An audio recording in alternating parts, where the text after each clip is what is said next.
আসসালামু আলাইকুম ওয়া রাহমাতুল্লাহি ওয়া বারাকাতুহু। সম্মানিত দর্শক সকলকে আবার স্বাগত জানাচ্ছি ভারতের ভিসা নিয়ে আপডেট নতুন ভিডিওতে।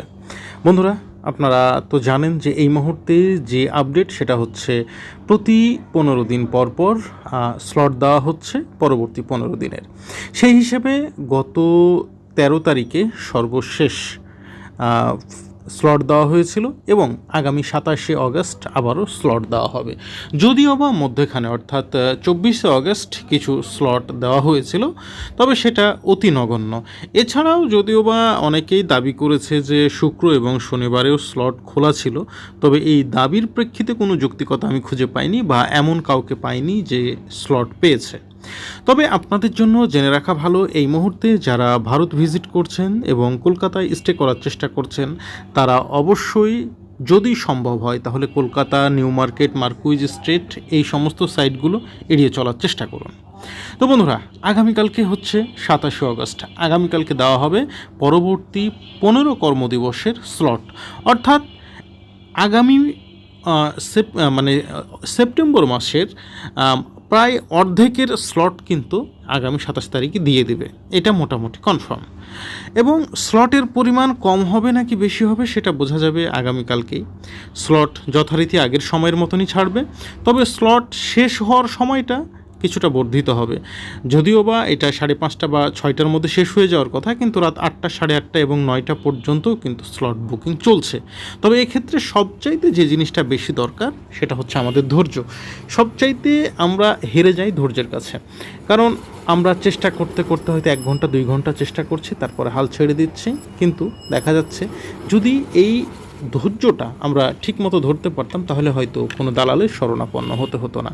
এবং যারা ঢাকা আইভ্যাকে ফাইল জমা দিবেন তাদেরকে বলছি, দয়া করে আপনারা যে এজেন্সি থেকে আপনাদের স্লট বুকিং করছেন সেই এজেন্সি থেকে চেষ্টা করবেন একই প্রোফাইলে যদি একাধিক স্লট বুকিং হয় তাহলে কিন্তু আপনারা কোনোভাবে আপনাদের ফাইল জমা করতে পারবেন। এটা একেবারে অঘোষিত নতুন একটা নিয়ম।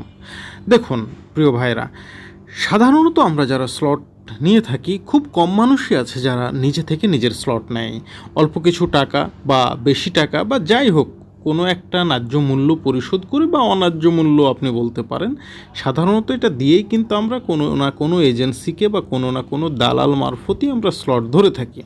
কিন্তু এই বিষয়টা নিয়ে যে এত দূর জলঘোলা হবে এটা কিন্তু আমরা ভাবতে পারিনি। বিশেষ করে গেল 2 দিন যাবৎ কোনো প্রকারেরই কিন্তু স্লটের এগেনস্টে ফাইল জমা হয়নি, যারা একই প্রোফাইল থেকে একাধিক স্লট বুকিং হয়েছে এবং তারা একে অন্যকে চিনে না। আমি আবারও বলছি, একজন যিনি এজেন্সির মালিক বা যারা এজেন্সি চালায় তাদের কাছে যারা কাস্টমার হিসেবে যায়, তাদের যখন স্লট বুকিংয়ের প্রয়োজন হয় তখন কিন্তু তিনি তার একটা প্রোফাইল থেকেই 4-5টা স্লটের বুকিং করে দেয়। কিন্তু নিয়ম হচ্ছে একটা প্রোফাইল থেকে একজনই স্লট বুকিং করতে পারবে, তবে একাধিক স্লট তারাই বুকিং করতে পারবে যদি এমন হয় যে তারা একই ফ্যামিলির 4 জন বা 4 জন বন্ধুবান্ধব একই সঙ্গে যাচ্ছে। সেক্ষেত্রে একই প্রোফাইল থেকে একাধিক স্লট বুকিং করা সম্ভব। কিন্তু এই জিনিসটা না করে আমরা অন্ধভাবে কোনো এজেন্সিকে দিয়ে দিচ্ছি কাগজপত্র এবং তারা একই প্রোফাইল থেকে অপরিচিত 4-5 জন লোকের স্লট জমা করছে, অর্থাৎ তাদের জন্য স্লট বুকিং করছে এবং এই স্লটের এগেনস্টে যখন ফাইল জমা দান করা হচ্ছে তখন কিন্তু সে ফাইলগুলো জমা হচ্ছে না। আবার যদি কোনোভাবে কোনো আইভ্যাকে জমা হয়েও যাচ্ছে, এগুলো কিন্তু ভিসার জন্য পারফেকশন পাচ্ছে না, অর্থাৎ এগুলো কিন্তু ম্যাক্সিমাম ক্ষেত্রে রিটার্ন হচ্ছে। অনেকেই প্রশ্ন করছে যে আমি আমার স্লট পেয়েছি সুন্দরভাবে, কাগজপত্র যা যা রিকোয়ার্ড ছিল সবই দিয়েছি, কিন্তু কেন আমি স্লট পাচ্ছি না?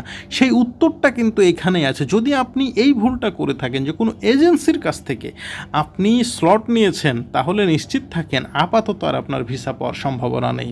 তবে কিভাবে পেতে পারেন সেই এজেন্সিকে স্পষ্টভাবে আপনি জানিয়ে দেন যে একই প্রোফাইল থেকে শুধুমাত্র আপনার স্লটটা যেন বুকিং হয়, আর তা না হলে আপনার জন্য কিন্তু ভিসা আর হবে না। ধন্যবাদ সবাইকে।